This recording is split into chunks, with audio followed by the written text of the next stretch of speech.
Je me suis dit, mais en fait, comment est-ce qu'on peut demander à des personnes étrangères d'assimiler une langue illisible, en fait ?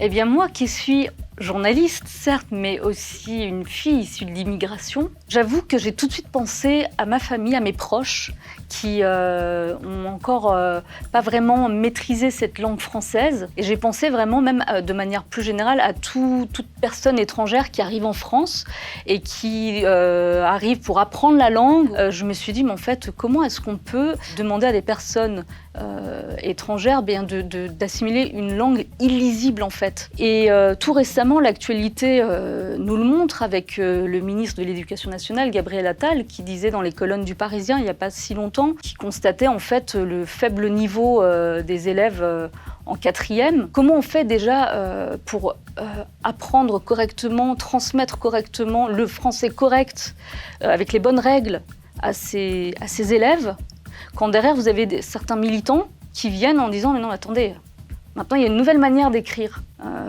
C'est vraiment à ne plus rien y comprendre, en fait. Et les personnes qui viennent de l'étranger, comment elles perçoivent ? Il faudrait leur poser la question, d'ailleurs. Est-ce qu'ils s'y retrouvent avec tous ces points ?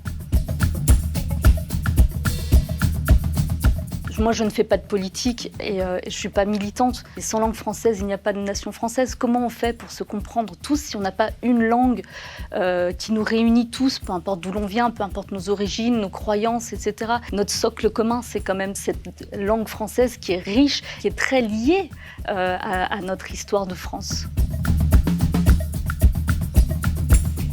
L'enfer est pavé de bonnes intentions, donc en voulant bien faire, souvent on enfonce en fait beaucoup plus les personnes qui ne maîtrisent pas cette langue. Elle devient en réalité excluante, en fait, presque discriminante par rapport à certains qui ne la maîtrisent pas. En fait, pour pouvoir maîtriser cette langue et peut-être avancer et aller vers autre chose, il faut déjà que les bases soient solides.